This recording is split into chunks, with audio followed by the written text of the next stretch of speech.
purpose of this quick video is to show some features of a Twitter tool I have been playing with. The purpose is kind of an unthrottled live Twitter search to help surface interesting and or funny tweets. Kind of something that can help find these needles in the tweet stack, so to speak. So I'm going to talk about a few of the features of this. First, it's connecting to the Twitter streaming API and with whatever custom search terms one wants to use. In this case, I'm using Trump because there's always a lot of chatter going on about it. But you can use it for any search terms that might be related to some breaking news event, some sporting event, um, an ongoing TV show. For example, I'm going to use it tonight for the Grease live show, which should be pretty fun. You can have, I think, up to about 400 search terms that the Twitter API will let you send. Um, there's a timeline kind of showing the graph of how many tweets per second are occurring. And again, this is for Trump, so there's usually a good bit of chatter going on, which can kind of give an idea of general activity and lets you see big bursts. I mean, the scale will adjust when there's a burst of tweets.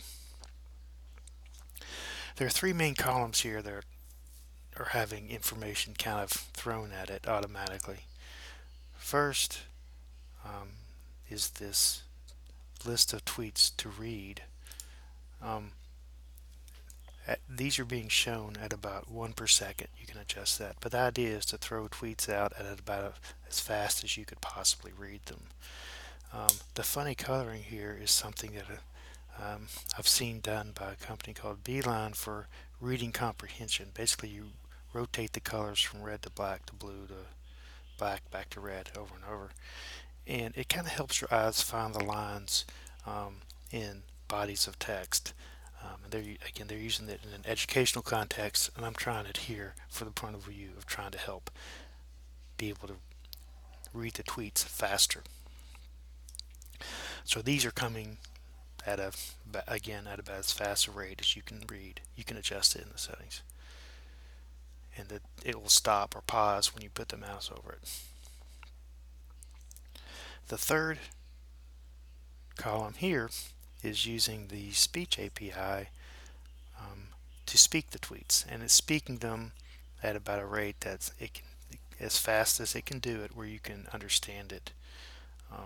So it's not doing every tweet; it just tries to say it, and then when it's finished saying one, reads the other. I mean, there's some little nitty-gritty issues going on with the speech API, but that's the bottom line. It can be a lot of fun actually to hear the funny gems coming out.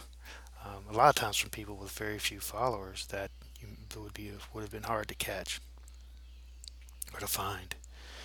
You might notice I'm also including the number of followers, just because that seemed interesting sometimes. You can see a lot of people that may have, if it has a lot of followers or not. It's kind of interesting to include. I'm also including whether or not the account is verified, which can be useful in some contexts, just to see if somebody, I guess, quote, important or whatever, tweeted something.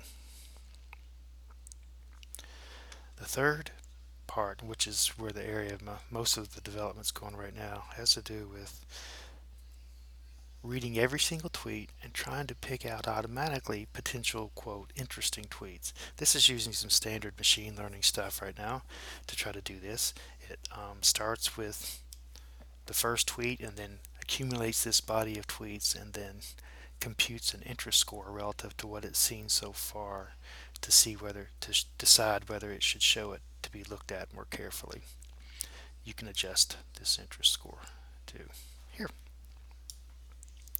Now the fourth column is for tweets that you've, quote, picked, and you can pick any one of these tweets by just clicking on it. So for example, here's a tweet. You click on it and it brings in the styling for the tweet from Twitter itself, and then you can go look at it in more detail, use it in a story or whatever. You can retweet, like it, or whatever.